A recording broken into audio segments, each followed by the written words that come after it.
El tema sobre el cual vamos a discutir hoy es de diabetes mellitus y embarazo. Quise crear este video con fines más que todo educativos, dirigidos a los estudiantes de medicina, pacientes y evidentemente colegas en formación. Este es un tema de relevante importancia, sobre todo por muchas situaciones actuales que nosotros estamos viviendo y por lo tanto es de una importancia que debe tomarse en cuenta en la consulta médica de manera cotidiana. Estamos viviendo una situación bastante crítica en cuanto al patrón dietético de la mujer embarazada venezolana y sobre todo porque, no sé, las políticas están como que orientadas a decirle a las pacientes que se embaracen, pero realmente la situación nutricional, con una deficiencia de nutrientes, sin una evaluación dietética, sin saber cuál es el patrón dietético y sin saber la necesidad de complementar la alimentación, está condicionando bastantes factores de riesgo en la paciente embarazada. Por eso se habla de una valoración de riesgo dietético, donde hay que hacer una historia dietética, ver unos patrones de consumo y la frecuencia de los consumos y de los productos que se están consumiendo. Hay muchos criterios clínicos de riesgo, como el bajo peso, el sobrepeso importante, el embarazo temprano, sobre todo en pacientes menores de 16 años que vienen con una anemia preestablecida, ya que las demandas fetales y las demandas maternas de un consumo energético aumentan durante el embarazo. El costo energético del embarazo es de unas aproximadamente 85.000 calorías. Sobre este punto de la ganancia de peso es importante hablar porque existen ciertos tabúes y creencias de que mientras la mujer más peso gane durante el embarazo es mejor. No, eso no es así. Para tomar la decisión de cuánto es la ganancia de peso hay que llevar una curva de ganancia de peso materna durante todo el embarazo. En las poblaciones normales debe ser más o menos de 10 a 15 kilos con un promedio de 12.5 kilogramos. Y la recomendación diaria en ingesta calórica es de 200 a 300 kilocalorías. Cosa que evidentemente no se cumple. No se cumple.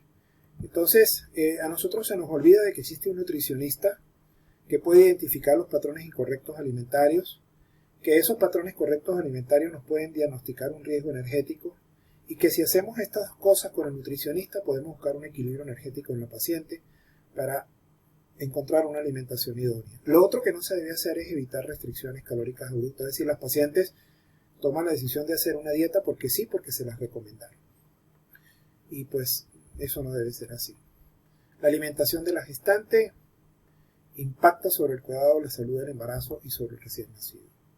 Esto prácticamente es algo más clínico para identificar qué es lo que pasa en el embarazo con respecto al equilibrio entre la glucosa. En las primeras semanas del embarazo hay un anabolismo, ahí no es mucho el problema, pero en la segunda mitad del embarazo hay una serie de grupos hormonales que producen un efecto diabetógeno, disminuyendo la tolerancia a la glucosa y aumentando la resistencia a la insulina.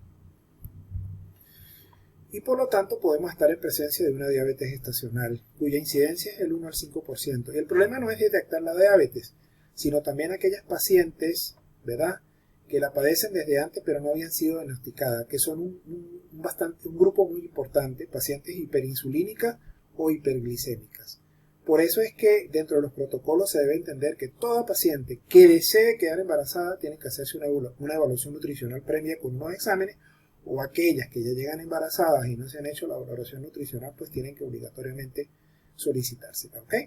También es importante entender que las zonas geográficas venezolanas tienen diferentes hábitos alimentarios y eso hay que tomarlo en cuenta. Los factores de riesgo para una diabetes gestacional, imagínense la obesidad, cuando existe un índice de masa corporal de mayor de 30 kilogramos por metro cuadrado. Cuando la ganancia excesiva de peso en la fase precoz en la mitad del embarazo. Esto lo tomamos como algo muy natural y resulta ser de que esto es un patrón de diagnóstico muy importante. ¿Okay?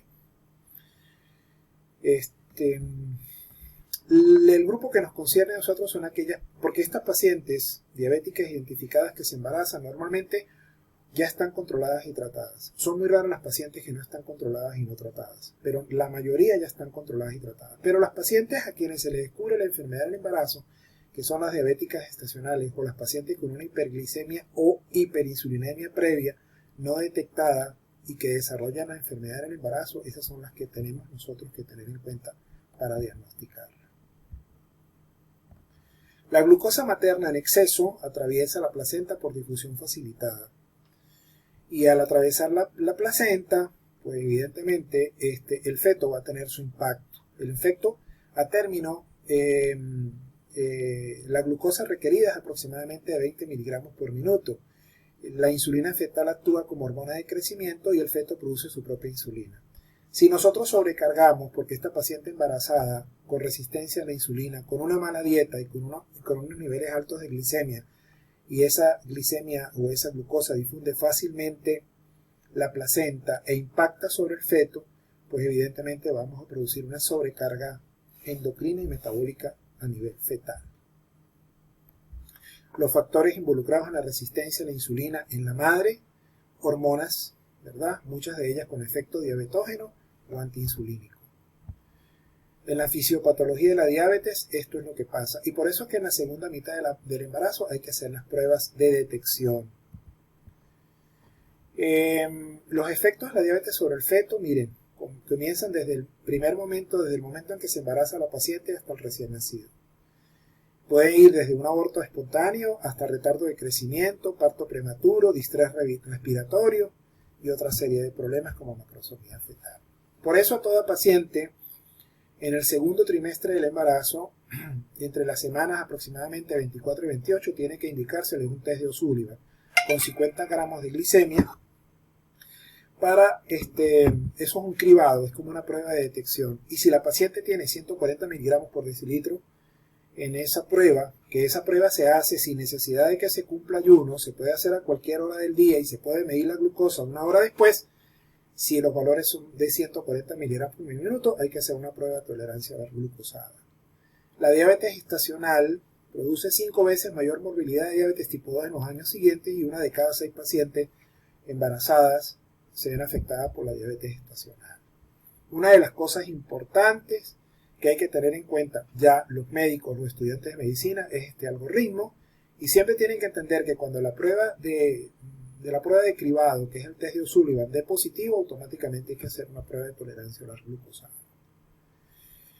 Estos son criterios clínicos dependiendo de la National Diabetic Data Group y del American College de Diabetes en los Estados Unidos. Toda paciente que se haya sometido a una prueba de tamizaje con glucosa y tenga 140 miligramos debe ser sometida a una prueba de tolerancia a la glucosada.